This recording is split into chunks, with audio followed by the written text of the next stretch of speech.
This is Dave with Taboo Customs. Today we've got our Project 98 TJ here in the shop. It needs a set of ball joints, so we figured we'd do a little video here on replacing the ball joints in the Jeep TJ.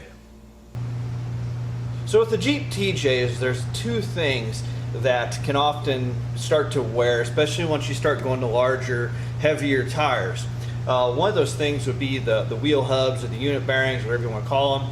You know, and that's what we found out in this Jeep. We've actually replaced both of those because early on we jacked it up and the tire moved a good inch back and forth, and one of those unit bearings actually fell apart as we took it out. So then once we got those done and they're all tight now, we found that our tires were still moving, and that's because the ball joints, especially that upper ball joint, has worn out. So we'll take a look. You can see how much that's moving. Okay, so as you can see, here's our upper ball joint here, and what we're doing is we're just pushing on the top of the tire, and you can see that ball joint, the knuckle down in here compared to the C on the axle, will actually move back and forth, and you don't want any movement right there at your ball joint. So you know that means pretty much we need a brand new set of ball joints, and actually have to check them both sides. Both sides are bad, which is not uncommon, and so we'll go through how to swap those out. Alright, so to get started, we've safely supported the Jeep with some jack stands under the axle. We've also removed the tires. You know, I won't go through that because if you need help removing your tires, you might not want to change your ball joints. Next step is we'll have to prepare to start removing everything from the knuckle. The caliper, the rotor, the unit bearing, the axle shaft, all that has to come out so that we can get to those ball joints. Now the first thing you'll remove is you're going to remove the caliper, and before we've done that, we've actually prepped by going and just adding a piece of wire, and we will wire it up to the top ring on the coil spring here. So we've added that piece of wire, 12mm socket to remove the caliper.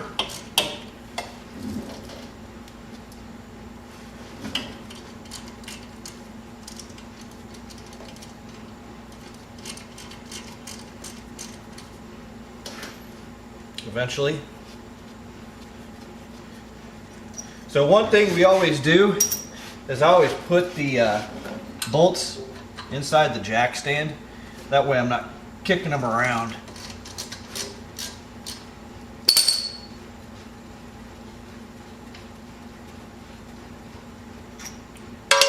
So once you have those bolts out, you'll probably have to pry the caliper a little bit.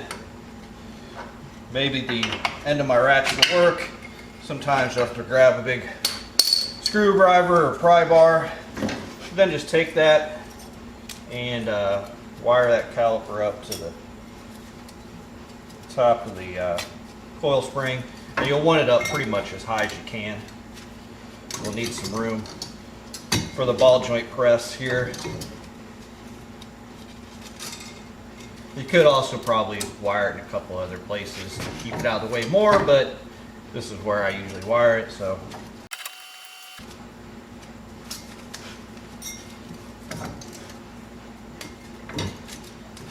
alright, so now the caliper's off, we'll go ahead and pull the rotor off.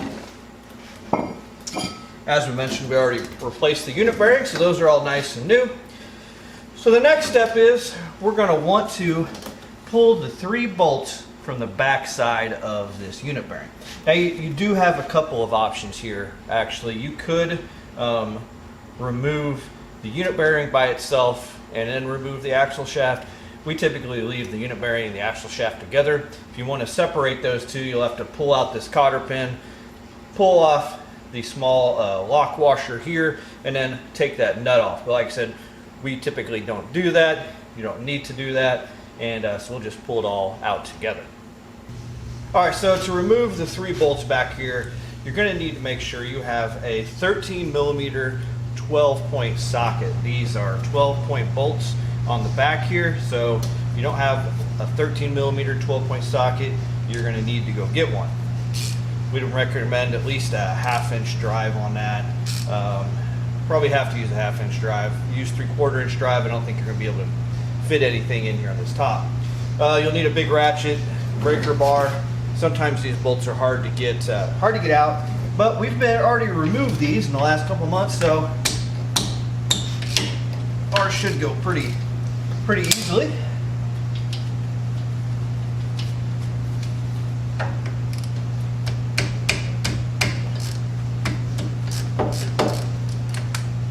One thing you might do is unlock your steering wheel. You can move your wheel, to the right, to the left. It'll help you get access to these bolts. Sometimes they can be a little bit of a pain.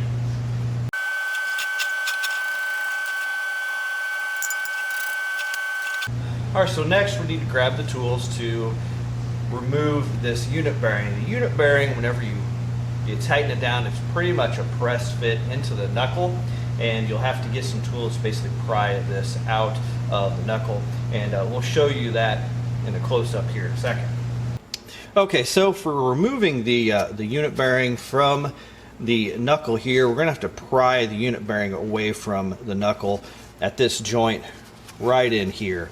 You don't want to hit the unit bearing on the hub unless you're replacing the unit bearing. I mean, you could take and hammer away on this. If you do, if you do, you're going to tear up the bearings inside. So just be aware of that. So what we have an old, broken flat screwdriver. We're going to start with that, and then we've got a chisel once we start to get a space made, and a large hammer. So the critical thing is, try not to tear up your dust shield too much, because that's often what will happen is you can tear up your dust shield, and you really want to try to start, and we try to start around these ears here where the holes bolt through. So we'll start, and you'll want to move around, because you want it to come out. You want it to come straight out. You don't want to get cockeyed in there, because if it gets cockeyed, it's going to come out really hard.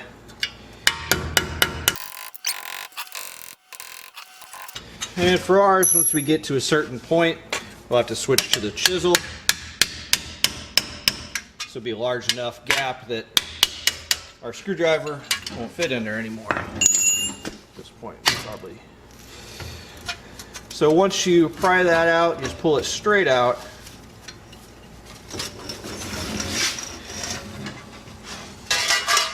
So now that we've got the unit bearing out, you have an option. You could go and remove the tie rod end here as well if you want to remove that. If you don't remove it, once you remove this knuckle, it's going to be hanging by the tie rod, or excuse me, the drag link in this case here.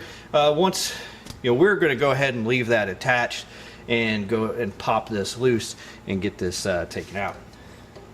Okay, so the next step to start to remove the ball joints is dealing with the castle nuts on the bottom. The castle nuts should both have a cotter pin in them, so you'll probably need a pair of needle nose pliers, maybe a pair of vice grips, and start to remove those two cotter pins so that we can actually get to the nut themselves. Now, you should not have to save the cotter pins. Your new ball joints should come with new cotter pins, so you can basically break those off if they're not coming out very easily.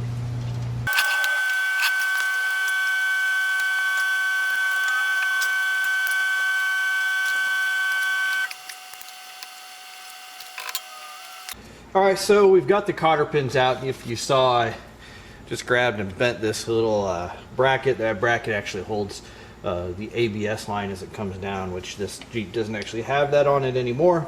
But you can just bend that out of your way if you need. To get the nuts off, this top nut is a 23 millimeter socket.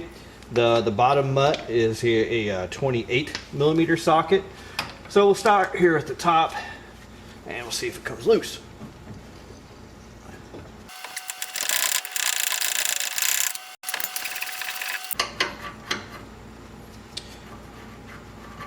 Alright, so next, now that we've got both nuts off, we'll take the bottom one, and if we can, we'll thread it a few threads back onto the ball joint.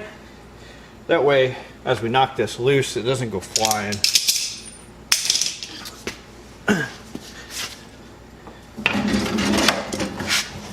Then we'll take our hammer And we basically just got to loosen the knuckle from the ball joints now.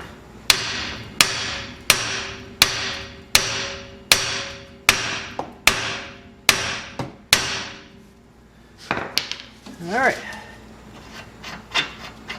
take that off and pretty much just let the knuckle hang for now. Okay, so now we can start to press our ball joints out. And we're actually using a Harbor Freight ball joint press set. I don't do a ton of ball joints nowadays, so I might do a few sets a year. And honestly, this set works decent. So with this, obviously you're going to put, we've got to press this ball joint. We'll start with the top one. We've got to press it up. So the first thing you got to do is you got to find a cup that fits around the outside of the ball joint. You'll have your cap that goes on top. And then we'll use this other disc that actually pushes on from the inside. We'll go to pop this boot off. And that will push the ball joint up as we tighten it down. Now if you do put your caliper up here, you have to hold it out of the way. Get this up in there. Tighten it down. One thing to remember is remember to lube your threads here, especially if you're using some of the cheaper tools. It'll help them to last longer.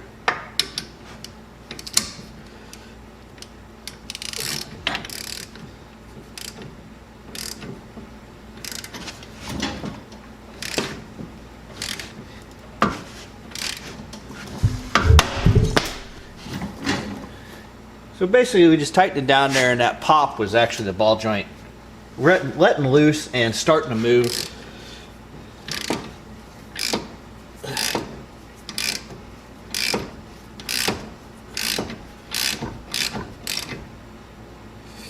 We're going to tighten it down. We're going to end up coming to a point to where our black ring down here is actually up against the C, so we're going to have to stop, let it loose, and then see where we're at. We may have to put a spacer in there to push it farther, or we might be able to get it out the way it is. Don't know. Let's check it out.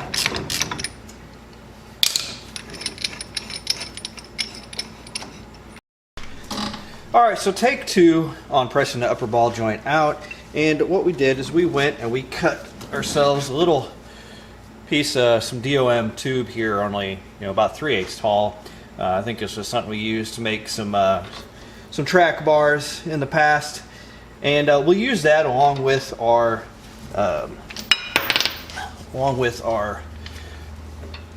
disc down here to keep pushing that up. Now, obviously, you probably don't have DOM laying around. One interesting thing you could possibly do is you can use the lower nut. It'll actually fit over that there.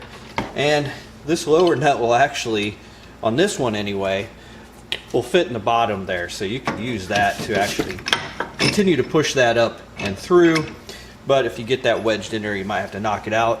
Anyway, you'll have to find something to push this the rest of the way out, and it shouldn't take much, which is why I say you could use the nut, because it's not going to take a whole lot of force to actually, once it gets started moving out, it's going to come out a lot easier, especially as it gets higher up. So let's get this pressed the rest of the way out.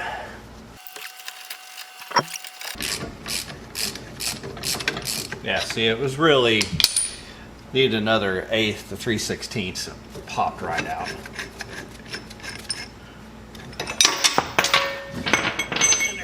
Flying. And now we get our ball joint, and you can see this thing moves in and out and back and forth, and pretty worn out.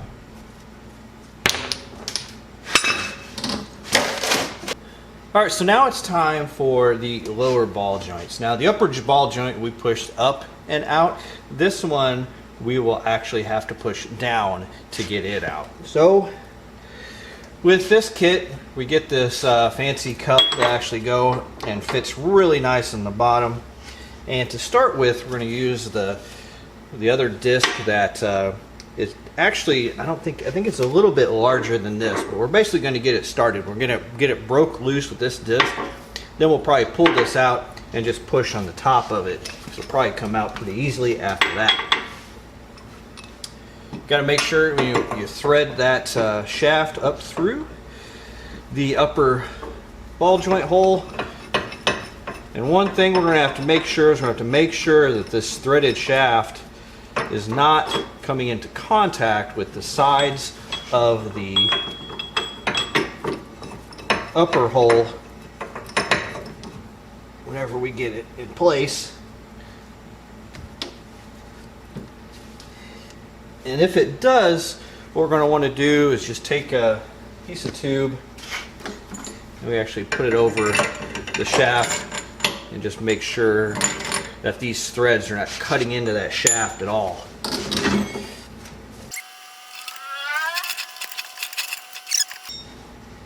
And I think we're to the point we're going to have to go ahead and remove that because it is going to keep.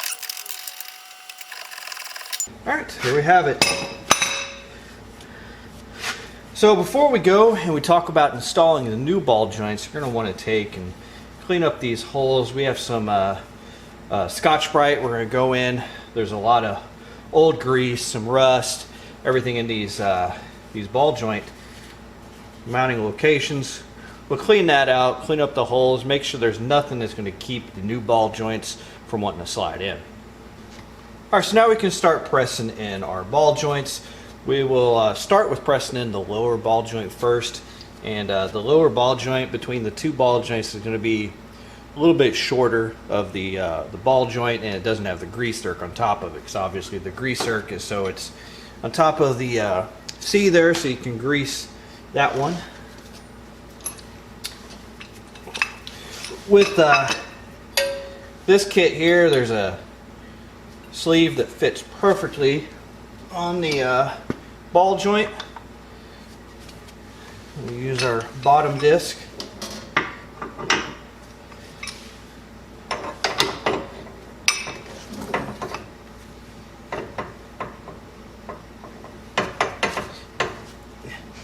And then to start with, we'll just use the disc on top. And the main thing here is making sure that the ball joint goes in straight.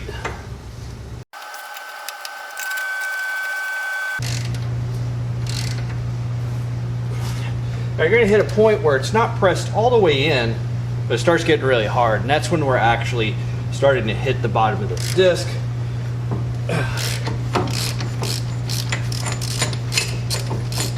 So we have to add some space there. Alright, so to be able to push it up farther, we're going to have to switch to this little adapter here. And put everything back together.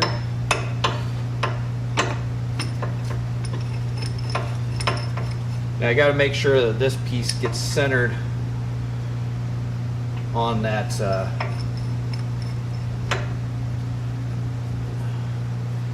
ball joint, or else you're basically just going to be pushing up against it again.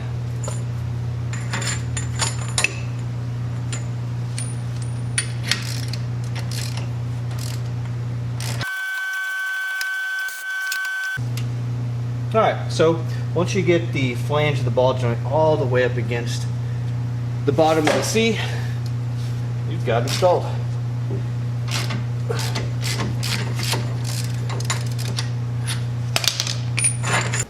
Okay, so for the top ball joint, we'll be pressing it in from the top. Obviously, making sure you kind of can start it out square to the hole.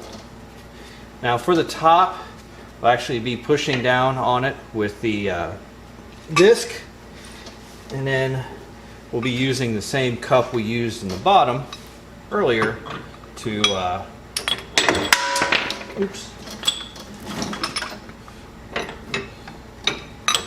actually be pushing it down into, and you got to make sure that you thread the ball joint out far enough, ball joint press, to be able to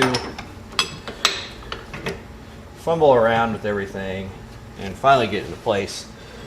So this bottom cup here, you need to try to make sure you get it as centered as possible so that you can push the ball joint down into it. If you don't, you're basically going to run into the cup. You're going to have an issue. So the problem we have right now is we're pushing it in and it's actually off. It's getting twisted a bit. So we want to try to center it up. Okay, so we had a little bit of trouble pressing that in. We actually had to straighten it up and go and work on pressing it again. We switched from that disc on the top to this other cap, and it actually fits really nice over the top of the ball joint. Again, press the ball joint to where it's all the way down flush against the top of the inner seat. So now that we've gotten our ball joints installed, we can go ahead and start installing our knuckle and everything else.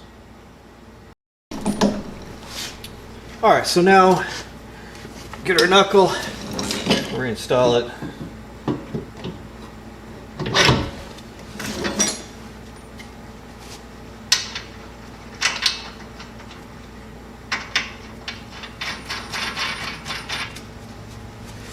Here are 2 castle nuts for the ball joints. And we'll typically start with the lower ball joint first, which actually with this ball joint, being it's a different brand, it's a totally different size socket, so I'm going to have to go find the socket for it. Alright, so we've got the right sockets, and ironically both of them changed. The bottom is now a 32 millimeter, the top is a 22 millimeter. So we'll start by tightening up the bottom one.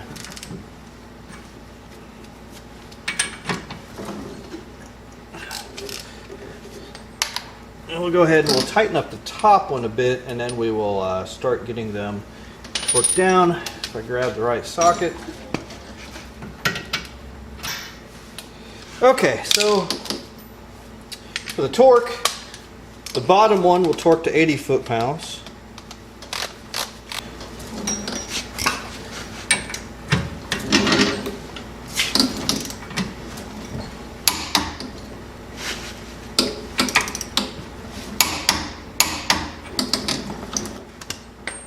The top one is just a little bit less at 75.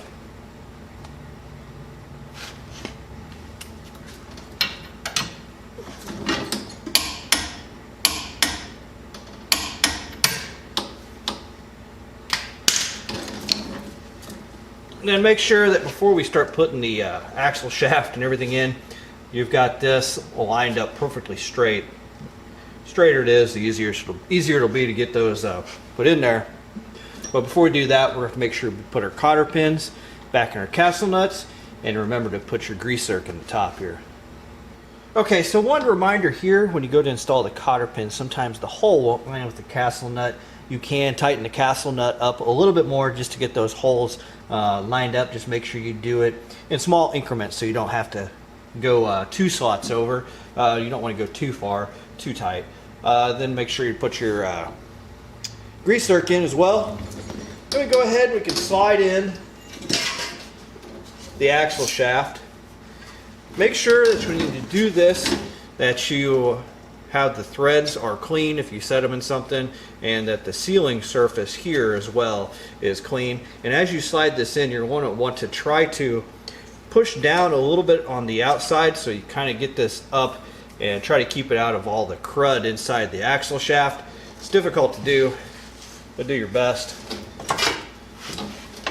What I normally do is use a hand on the inside of the knuckle to try to basically lever it off of to keep it up out of the junk.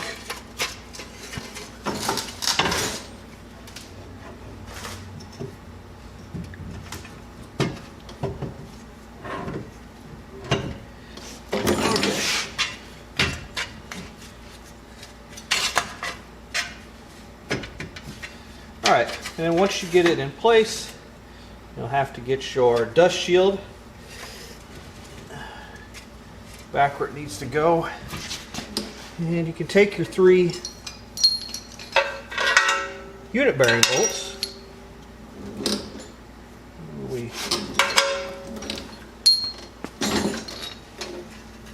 And get those started.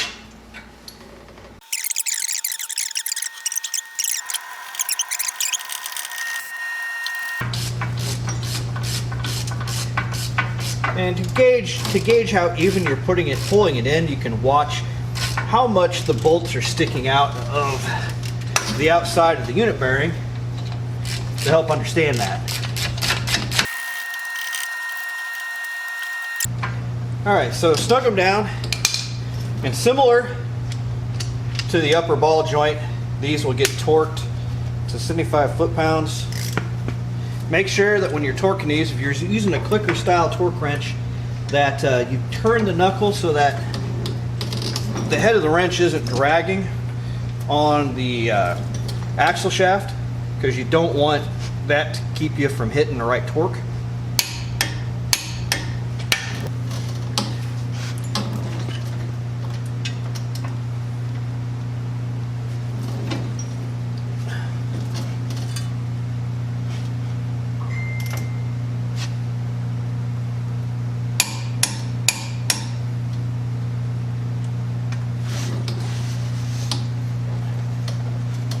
And then we'll double check it. Alright, now we can add the rotor.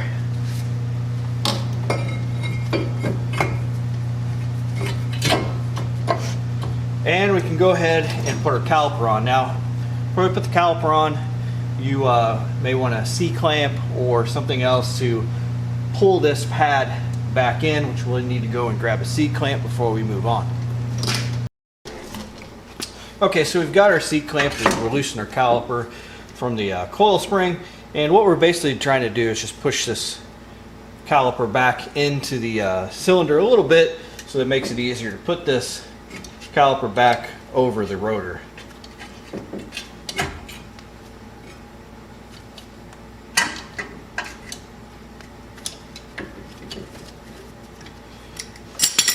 So once we do that, also make sure you pull your adjustment sleeves back here a little bit on the caliper so they're not catching when you try to slide them on.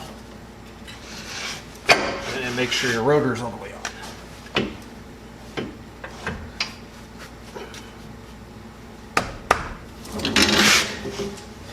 Get your brake pads into the slot on the bottom. Which ours is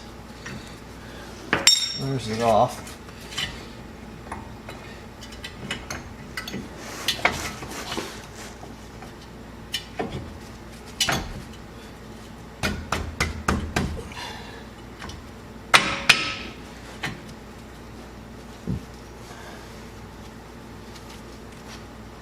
And then you can put your caliper bolts back in. These bolts will get torqued to, I believe, 11 foot-pounds based on the service manual.